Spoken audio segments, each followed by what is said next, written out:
ఎవరు హిట్లర్ని ఆదర్శంగా తీసుకోరు. తీసుకున్నారంటేనే ఆయన జ్ఞానం లేదని అర్థం.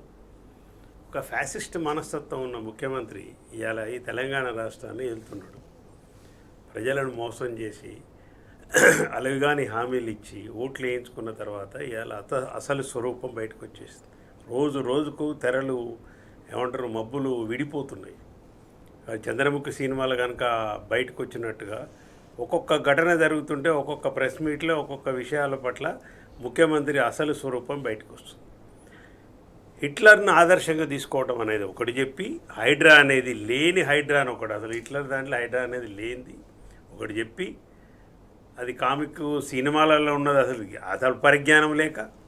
రెండవది హిట్లర్ ఆదర్శంగా తీసుకున్నాం అందరి వణికించడానికే హైడ్రా పెట్టిన అంటుండు. అంటే పేద ప్రజలను కూలగొట్టడము విధ్వంసం చేస్తానని అందుకే హైడ్రా పెట్టే దానికి హిట్లర్ ఆదర్శం అంటుండు అని ఊరుకోలేదు. దాంతోపాటు మీరు గూగుల్లో పోయి సెర్చ్ చేసుకోండి, అక్కడ ఇరాన్లో ఏం జరిగింది, ఇజ్రాయెల్ ఏం జరిగింది, గాజాలో ఏం జరిగింది, మిగతా దగ్గర ఏం జరిగిందో యూ కెన్ కంపేర్ విత్ అంటుండు. ఆ విధ్వంసంతో ఇక్కడ హైడ్రా సృష్టించిన విధ్వంసాన్ని మీరు కంపేర్ చేయొచ్చు అంటుండు. ఎంత సిగ్గుమాలిన మాటలండి. ఇంత ఇట్లా ఒక ముఖ్యమంత్రి, కాంగ్రెస్ ముఖ్యమంత్రి, అది కూడా రాహుల్ గాంధీకి సిగ్గు లజ్జ ఉండాలి ఏమన్నా మాట్లాడితే. ఇటువంటి ఓని ముఖ్యమంత్రి చేసి ఇంత దౌర్భాగ్య స్థితిలో మహాత్మా గాంధీ అహింసా విధానంతో స్వాతంత్ర సమరయోధాన్ని సంపాదించి భారతదేశ స్వాతంత్రం తెచ్చిన మహాత్మా గాంధీ వారసులో అని చెప్పుకుంటున్న రాహుల్ గాంధీ గారు మీ ఏలుబడిలో మీ ముఖ్యమంత్రి మాట్లాడుతున్న మాటలు, మహాత్మా గాంధీ నాకు ఆదర్శం అంటలేడు, అంబేద్కర్ నాకు ఆదర్శం అంటలేడు, తెలంగాణకు సంబంధించి జయశంకర్ గారిని ఆదర్శం అంటలేడు, పోయిన 10 సంవత్సరాలు ఒక స్వర్ణయుగంగా పరిపాలించిన కేసీఆర్ గారిని గురించి మాట్లాడతలేడు. అక్కడ జరిగింది ఏందండి, బెంగళూరులో ది హిందూ అనేది ఒక ఎప్పటి నుంచో 1920 నుంచి స్థాపించబడ్డ ఒక నేషనల్ మ్యాగజైన్, గుర్తింపున్న అంతర్జాతీయంగా గుర్తింపున్న ఒక జాతీయ పత్రిక. అక్కడ ఉన్న ఆయన ఎవరు, ఇంటర్వ్యూ చేసిన ఆయన ఎవరు, ఎన్ రామ్ అని సుప్రసిద్ధ సీనియర్ జర్నలిస్ట్. అక్కడ ఆయనతో ఇంటర్వ్యూలో ఈ మూర్ఖపు ముఖ్యమంత్రి, ఈ అజ్ఞానపు ముఖ్యమంత్రి హిట్లర్ గురించి, హిట్లరే నాకు ఆదర్శం అని మాట్లాడుతుంటే కేటీఆర్ గారు చెప్పింది 100% కరెక్ట్. అధిష్టానం స్పందించాలండి దీని మీద. ఫ్యాసిస్ట్ మనస్తత్వం ఉంది రేవంత్ రెడ్డి, కానీ మేము చెప్తున్న మాటలు నిజమైన నిన్న ఆయనే చెప్పుకున్నాడు. ఏ దౌర్భాగ్యుడు కూడా ప్రజాస్వామ్యంలో ఎన్నుకోబడ్డ ముఖ్యమంత్రి కాదు, ఒక వార్డు మెంబర్ కూడా నాకు హిట్లర్ ఆదర్శం అని అనకూడదు. ఒక రాజ్యాంగం ప్రకారము ప్రజలు ఓట్లేస్తే ఎన్నుకోబడ్డ ప్రజాస్వామిక వ్యవస్థలో నువ్వు ఒక ఎమ్మెల్యేగా ఎన్నుకోబడి తర్వాత మీ అధిష్టానం నిర్ణయిస్తే ఆయన ముఖ్యమంత్రి. ఎట్లా మాట్లాడాలండి? హిట్లర్ ఎట్లా ఆదర్శమవుతాడు చెప్పు ఎట్లా ఆదర్శమవుతాడు చెప్పు. కూలగొట్టడంలో ఆదర్శం, మనుషులను చంపడంలో ఆదర్శం, కోట్లాది మందిని నరమేధం చేసిన హిట్లర్ నీకు ఆదర్శం అంటే. మీకు ఒక ఉదాహరణ చెప్తా. 2018లో మా మిత్రులతో మేము బెర్లిన్ పోయినాం. ఇక్కడున్న మిత్రులు కూడా ఉన్నారు. పోతే అక్కడ ఒక అతను, అది ఒక స్క్వేర్ ఉంటుంది, పెద్ద స్క్వేర్ ఉంటుంది, అక్కడనే హిట్లర్ మాట్లాడింది. నా నుంచే నరమేధ మొదలైంది. బెర్లిన్లో పెద్ద స్క్వేర్ ఉంటుంది. ఆ స్క్వేర్లో ఒక పెడల్ అంటే ఒక రిక్షాకు ఒక 7-8-10 పెడల్స్ ఉంటాయి. మనం తొక్కుకుంటూ ఒక 2-3 కిలోమీటర్లు పోయి చూసి రావచ్చు. అదొక చిన్న అరేంజ్మెంట్ ఉంది. అతను కూడా ఉంటాడు, మళ్ళీ ఆ రిక్షా అతను కూడా ఉంటాడు. మేము పోయి ఎక్కిన తర్వాత హిట్లర్ గురించి అడిగినాం. మరి ఆ జర్మన్లో ఏం తిట్టిండో, మమ్మల్ని ఎన్ని బూతులు తిట్టుకుండో మాకు తెలియదు, కానీ ఆయన ముఖ కవలికలు చూస్తే అసలు విపరీతమైన కోపము. అంటే హిట్లర్ మాట ఎత్తితేనే మామూలుగా బతికే ఒక కార్మికుడు, రిక్షా కార్మికుడే భరించలేనంత. తీసుకుపోయి ఒక దగ్గరికి 2 కిలోమీటర్లు మేము పోయిన తర్వాత ఒక బిల్డింగ్ చూయించుండు. దీంట్లో 2.5 కిలోమీటర్ల కింద బాతి పెట్టిన హిట్లర్ నా బిల్డింగ్, ఇప్పుడు బిల్డింగ్ కట్టిన మీద చూపెట్టిండు. ఇది బెర్లిన్ రాజధాని, జర్మన్ రాజధానిలో జరిగిన ఘటన చెప్తున్నా. నా కట్టశేఖర్ రెడ్డి గారు మంచి మాట చెప్పినాడు. నువ్వు యూరోప్ దేశాలలో హిట్లర్ గురించి మాట్లాడితే నిన్ను దేశద్రోహం కేసు పెట్టి లోపటేస్తారు. అంత విధ్వంసం కాదు హిట్లర్, మామూలుగా నరమేధం కదండి. జాతి దురహంకారంతో చేసుకొని ఎన్ని దేశాలను చేసి లాస్ట్కు స్టాలిన్ చేతిలో సోవియట్ యూనియన్లో ఓడిపోయినాడు. అటువంటి వాడిని నువ్వు ఆదర్శంగా తీసుకున్నావంటే అసలు నీ జీన్స్ ఏంది? ఇప్పుడు హిట్లర్ని ఆదర్శంగా తీసుకొని పనిచేస్తున్న ఒక పెద్ద మతోన్మాద సంస్థ ఈ దేశంలో ఉంది.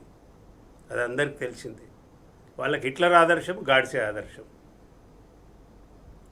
ఇప్పుడు ఈయన ఈ విధంగా హిట్లర్ నాకు ఆదర్శం అని చెప్పడంలో ఏం తేలిపోయిందంటే, నాకు ఆ మతోన్మాద సంస్థతో ఆల్రెడీ సంబంధాలు ఉన్నాయి, నా స్కూల్ బీజేపీ, నా కాలేజీ ఇది, నా నౌకరీ ఇది అని చెప్పిన ఆయన ఇవాళ ముఖ్యమంత్రి యొక్క మూలాలు అలా ఉన్నాయని నిర్ధారణ జరిగింది.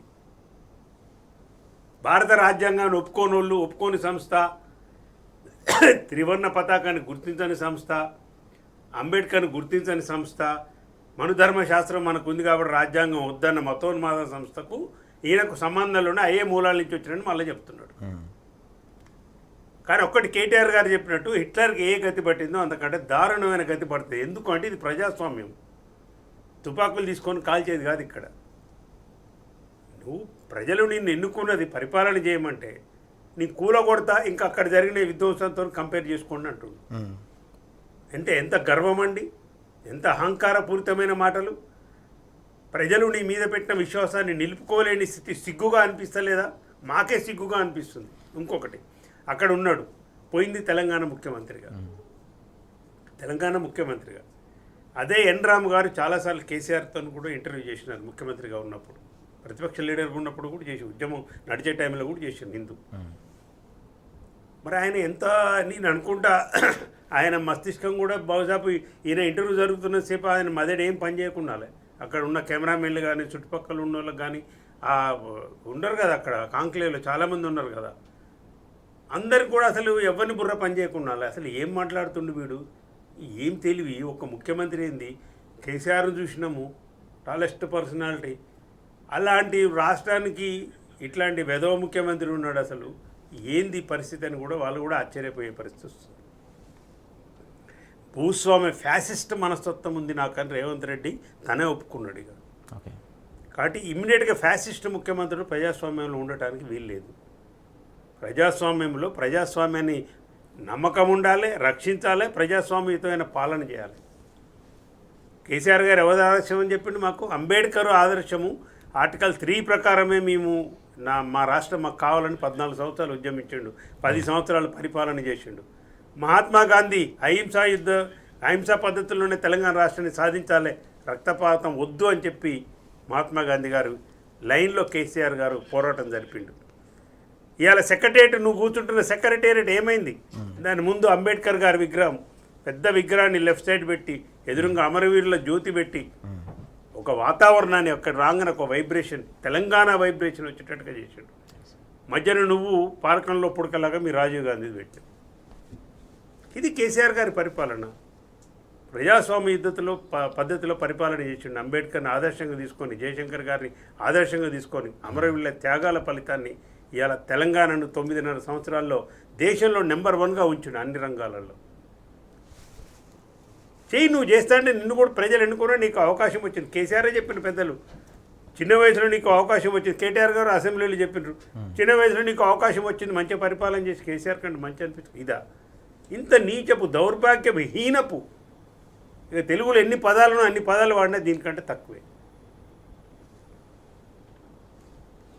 ఎవడైనా కానీ ఆదర్శప్రాయం అంటే దేనికి ఆదర్శప్రాయంగా ఉండాలి? ప్రజలకు మేలు చేసిన వాడు ఆదర్శప్రాయంగా ఉండాలి, ఒక జాతిని విముక్తి చేసిన వాడు ఆదర్శప్రాయంగా ఉండాలి, ఒక దేశం స్వాతంత్రం కోసం పోరాడినవాడు ఆదర్శప్రాయంగా ఉండాలి. అది అహింసా పద్ధతిలో చేసిన వాళ్ళు ఉండాలి. దేశాలను కబలించి కోట్ల మందిని చంపి నరమేధం సృష్టించిన వాడు నీకు అంటే నువ్వు నరమేధానికి సంబంధించిన వారసత్వాన్ని కోరుకుంటున్నావని ఇలా నీ పరిపాలన అట్లుందని ఆయనే చెప్తున్నాడు. అంటే హైడ్రా పెట్టింది ఏంటంటే హిట్లర్ ఎట్లయితే నరమేధం చేసి కూలగొట్టి చేసిండో నేను కూడా అట్లే చేస్తున్నా. నువ్వు అక్కడ జరిగిన యుద్ధ అవశేషాలు, గాజాలు ఎట్లయితే జరుగుతుందో, ఇరాన్లో ఎట్లా జరుగుతుందో ఆ కంపారిజన్ కూడా ఆ తెలివి కూడా లేదు. చేసిందే ఇజ్రాయెల్ దాడి, ఇజ్రాయెల్ పోయి ఇరాన్లో పోయి చూడమంటాడు. చూడవలసింది పాలిస్తీనాలో. నిన్నగాక మొన్న ఒక బీజేపీ ఎంపీ మాట్లాడిండు లోక్సభలో, తెలంగాణ విభజనను, తెలంగాణ స్వరాష్ట్ర ఏర్పాటును పాకిస్తాన్ భారతదేశం నుంచి ఆ కంపారిజన్ చేసినాడు. ఆయన పాకిస్తాన్ పాలస్తీనా అన్నాడు. మళ్ళా వారికి ఎంత తెలివి ఉందో ఆ బీజేపీ ఎంపీకి, ఈయనకు అంతే తెలివి ఉంది.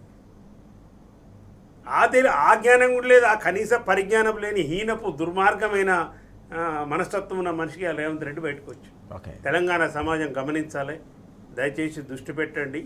ఈ ఫ్యాసిస్ట్ పరిపాలన అంతం చేయవలసిన టైం దగ్గరికి వచ్చింది. అన్ని వర్గాలను కూడా పీడించి, ఆయనే చెప్తున్నాడు, పీడించి పిప్పు చేసి నేను భయపెట్టగలుగుతా. ఇంకోటి ఇంతకు ముందు కూడా చెప్పిండు రేవంత్ రెడ్డి, అమెరికాలో మాట్లాడుతూ కూడా చెప్పిండు, ప్రజలు మోసపోవడానికి సిద్ధంగా ఉన్నారు, మేము మోసం చేస్తా నేను అన్నాడు. అసలు 10 గంటలు 12 గంటలు 24 గంటల టైం కరెంట్ ఎందుకంటే 3 గంటలు చాలు, 96% అంతా కూడా 5 ఎకరాల లోపే ఉన్నాడు. ఇప్పుడు 3 గంటలకు తెచ్చిండు.